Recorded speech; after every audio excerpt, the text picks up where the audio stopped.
Vamos falar sobre o hino ao inominável, que viralizou nas redes sociais. Artistas lançaram no último sábado o hino ao inominável, com frases ditas pelo presidente Bolsonaro. Os intérpretes da canção são Wagner Moura, Bruno Galhaço, Lenine, Zélia Duncan, Chico César, Paulinho Mosca, Marina Lima, Mônica Salmazo, José Miguel Wisnik, Leci Brandão, Chico Brown, Pedro Luiz, Caio Prado, Taline Carajá, Jorge do Peixe, Preta Ferreira, Dora Morelenbaum, Chico Chico, Luana Carvalho, Péricles Cavalcante, Arrigo Barnabé, Cida Moreira, André Bujanra, Vitor da Trindade, Professor Pasquale, Ricardo Aleixo, Élua Odari e Marina Iris. A música é assinada por Chico Brown e Pedro Luiz, tem produção e direção musical de Xuxa Levi, produção e direção artística de Carlos Renó, a letra é do Carlos Renó, que vai falar conosco agora. Oi, Renó, bom dia, seja muito bem-vindo. Oi, Marilu, bom dia. Como está? Tudo certo, na medida do possível, né, Renó? Vamos falar aqui sobre o hino ao inominável. Já contei aqui, são 30 artistas, né, participando, 30 intérpretes, na realidade, que, enfim, tem até o professor Pasquale, né, que é professor, e outros, né? E eu queria que você falasse sobre esse hino, que tem 13 minutos, um pouquinho mais, né? E como é que foi a elaboração, né, dessa canção, dessa letra? Você que já tem a tradição, né, Renó, de fazer músicas referentes ao momento atual que a gente está vivendo. A gente já falou da Amazônia, a gente já teve a oportunidade de conversar outras vezes aqui, né, sobre outras músicas barra protestos, né? E eu queria que você falasse como é que foi a construção desse hino ao inominável. Então, hino ao inominável, né, com esse termo hino, né, em tom de ironia, né, porque hino é uma composição de louvação, né, a alguém, né, ou a algo, né, e, no entanto, aqui não se trata de louvação nenhuma, pelo contrário. Então, ele tem esse tom sarcástico, né? Da mesma forma que Mayakovsky fez um hino ao crítico, e Byron fez uma ode a Napoleão, que nada tinham de hino nem de ode, né?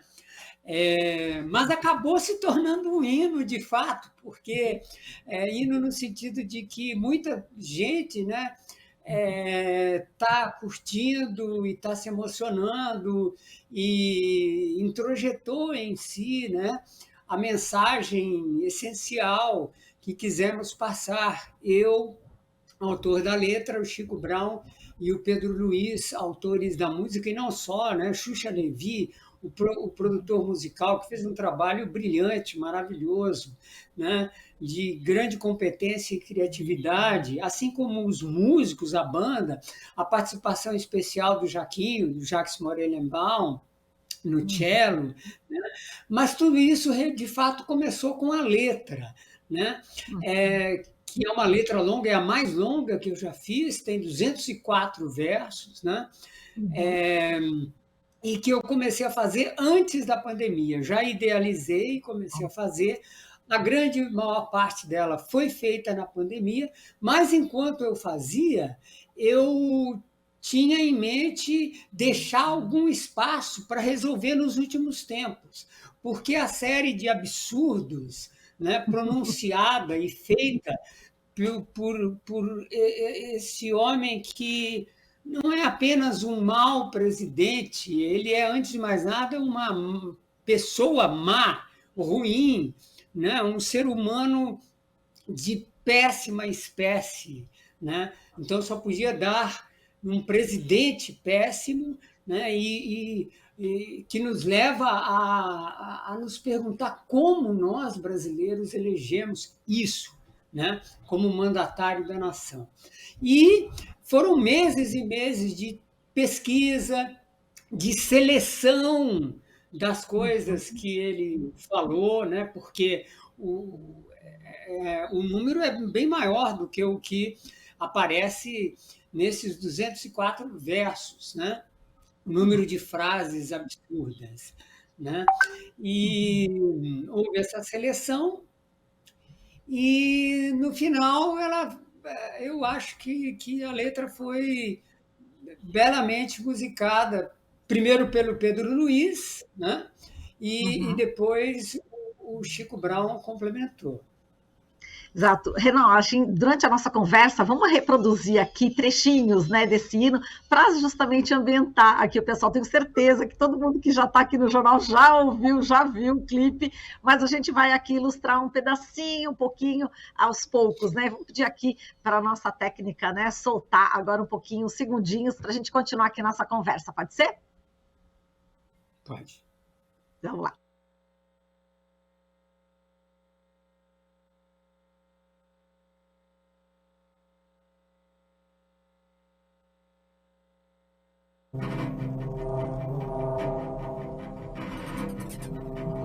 Sou a favor da ditadura, disse ele.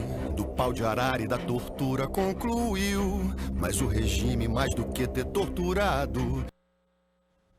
Aqui a gente já está colocando, né, esse trecho abre, né, com Wagner Moura falando sobre a ditadura militar no Brasil, e a gente está colocando poucos segundos para a gente não ter a transmissão derrubada no YouTube, viu, Renal? Por isso que a gente teve esse corte aí brusco. Mas, enfim, fala para a gente sobre as temáticas, né? Enfim, essa começa com a questão da ditadura militar, né? E aí você vai dividindo, não é isso? Esses versos em temas, né? Exato. A canção tem 20 partes, né? E cada parte focaliza um ou dois temas correlatos entre si, né? No caso, o tema de abertura é, como você disse, a ditadura, né? A louvação à ditadura feita pelo dito cujo, né? Cujo nome eu não costumo pronunciar, tanto que a letra não traz, não pronuncia o nome do impronunciável. E o primeiro é, de fato, então, a ditadura e, consequentemente, traz uma crítica, né? Uma perplexidade diante da manifestação do autoritarismo dele, né? E também, não é só dele, né? A canção não é uma expressão de perplexidade diante dessas má qualidades é, cidadãs do homem, mas de todos aqueles, né, que ele representa e que se identificam com ele dentro da população brasileira, né? Aí tem a segunda parte, por exemplo, né, que é cantada por dois jovens artistas negros e um branco identificado com a luta antirracista, que é o Bruno Galhaço, e os dois jovens, o Caio Prado e a Marina Iris, né? Essa segunda parte já trata de racismo contra pessoas negras. A terceira parte, de racismo contra indígenas, né? De tudo o que ele tem feito, o que esse governo tem feito contra a população indígena, né? A quarta, e é cantada pela Taline Carajá, uma cantora amazônica, né? A quarta parte, pela Zélia Duncan, trata da inumanidade dele diante de minorias, como a dos homossexuais, e também trata do machismo dele, né, da violência contra mulheres, né? E a quinta trata de meio ambiente e é cantada pelo meu parceirão, Lenine, né? E aberta por um grito da Taline Carajá, já que a parte se refere também à Amazônia, e ela é paraense, é uma cantora amazônica, e por aí vai. O Wagner Moura canta sobre a ditadura, por causa do filme dele, né? Sobre o Marighella. E por aí vai. Sempre a gente procurando estabelecer uma relação entre o tema, o assunto de cada parte e o intérprete. Se você se referiu ao Pascoal, professor Pasquale, ali, na parte que o Pasquale fala, né, alguns versos, também canta o Zé Miguel Wisnik, outro parceiro meu querido, né? Dois grandes mestres, um da língua portuguesa, outro da literatura brasileira, né? Que é o Zé Miguel, e ali o que é denunciado ali é todo o ataque que o Coiso faz, né? E tem feito e representa para a educação, né? Com os ataques dele aos professores, né? Assim como ele ataca as áreas dos profissionais que na nossa sociedade são responsáveis pelo conhecimento, porque são as áreas da ciência, da cultura, da arte, da imprensa e da educação.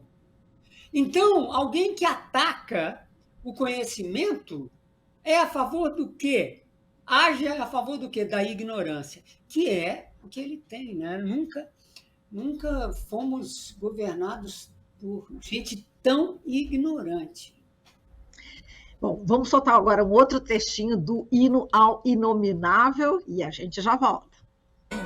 Disse que num quilombo os afrodescendentes pesavam 7 arrobas e daí pra mais, que não serviam nem pra procriar, como se fôssemos nós negros animais. Portanto, aqui, Renan, a gente acabou de ouvir exatamente o trecho sobre o racismo, né, como você já tinha explicado, e como é que foi essa adesão, né? Queria que você falasse sobre essa construção. Lembrando também que você já fez a canção para a Amazônia, você citou aí o meio ambiente, e você já falou, inclusive, aqui na Rádio Brasil Atual, também na TVT. Como é que foi essa adesão? Foi imediata? E qual que é o clima, né? Qual foi o clima, assim, entre todos esses participantes, todos esses que compõem esse hino ao inominável? Conta para a gente os bastidores um pouquinho. Então,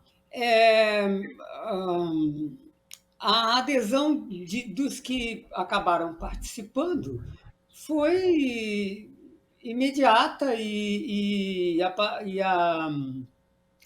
participação deles, a gravação e tudo foi muito animada, todo mundo muito disposto, né, a participar disso, né? Agora, aconteceu uma coisa interessante,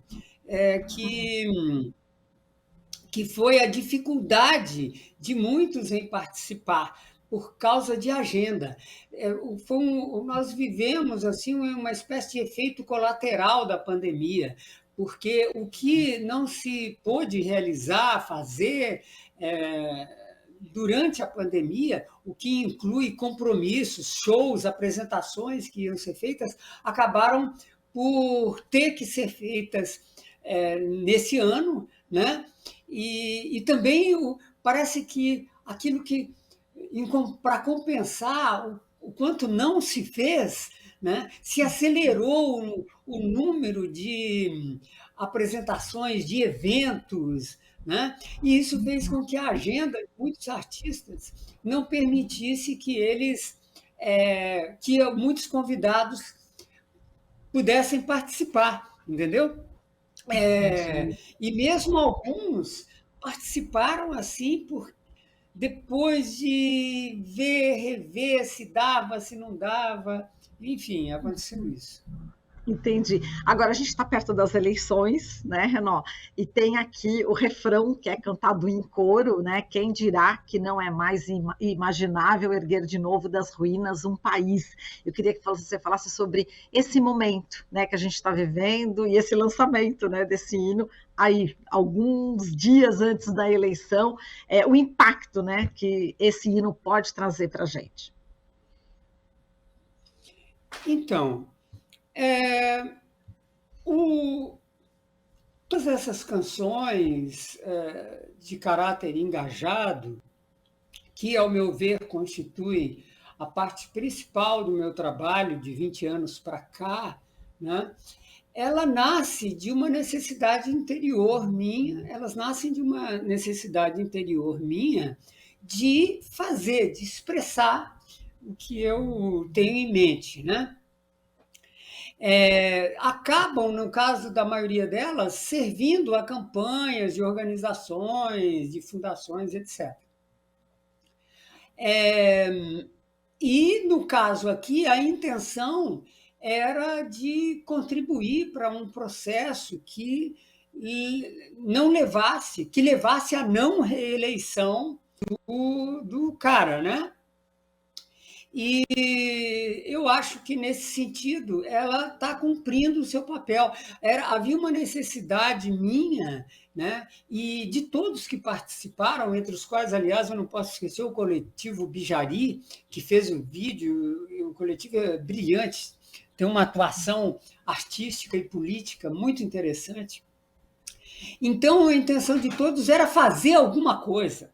Todos que participaram, eu percebi que traziam essa vontade, responderam muito prontamente ao chamado, porque sentiam, como eu, que era preciso fazer alguma coisa, como cantor, como músico, né? E eu acho que a gente fez o que queria fazer, o que pôde fazer, e acho que está cumprindo um papel, né? A classe musical aqui está cumprindo um papel diante do que está acontecendo, e eu acho que teremos uma parte no resultado final que vai ser, evidentemente, a não reeleição do cara, né? Do coisa. Certo. Tá, vamos colocar agora mais um trechinho do hino aqui para a gente encerrar nossa conversa aqui, Renan. Vamos lá. E assim incrível e inacreditável se torna natural quanto mais se rediz. E a intolerância, essa sim intolerável, nessa figura da Chiliquismi. Tá aí, portanto, a gente só pode colocar os trechinhos, né, para a gente não derrubar a transmissão toda aqui do nosso jornal, mas a gente está colocando essa música aqui na Rádio Brasil Atual, as pessoas podem acompanhar, inclusive aqui nas redes, né, da Rádio Brasil Atual, da Rede Brasil Atual, da TVT, o Hino ao Inominável está aqui na nossa fundação, na nossa rede, portanto, para quem quiser acompanhar, em tantos lugares, né, Renan? Viralizou todo esse trabalho, como você disse, uma responsabilidade social aí dos artistas hoje, né? Quero te agradecer demais, Renan, a participação, deixo você à vontade agora para a tua fala final aqui, para a gente encerrar a nossa entrevista. Eu quero agradecer, né, o espaço para a divulgação, Marilu, e o programa, né? Mais uma vez. E, bom, dizer que estamos juntos com poesia e política, né? E música lado a lado, para ver se levamos a um estado melhor das coisas, né? Das pessoas, sobretudo os mais pobres, a população negra, indígena, e a natureza, né? Que não pode continuar sendo destruída do jeito que está, né? Porque é um suicídio assim, da civilização. Perfeito, Renan. A gente agradece demais aqui a sua participação, um forte abraço, parabéns pelo seu trabalho, tão importante, tão profundo, com tanta responsabilidade social, viu? A gente agradece demais você, viu, Renan? Um beijo para você e todos aí que participaram, obviamente, desse Hino ao Inominável. Um beijo. Um beijo, obrigado, namastê. Namastê. A gente acaba aqui conversando aqui com o Carlos Renan. Se puder colocar mais um trechinho, né, aqui do Hino ao Inominável, a gente agradece, né, a todos os técnicos aí da rádio e da TV. A gente conversou com o Carlos Renan, letrista, escritor e produtor artístico. Coro fora inominável e o panelaço das janelas nas metrópoles. Numa live de golpista prometeu sem voto impresso não haverá eleição. E praguejou para jornalistas: cala a boca! Vocês são uma raça em extinção. Estamos apresentando Jornal Brasil Atual. As notícias que os outros não dão.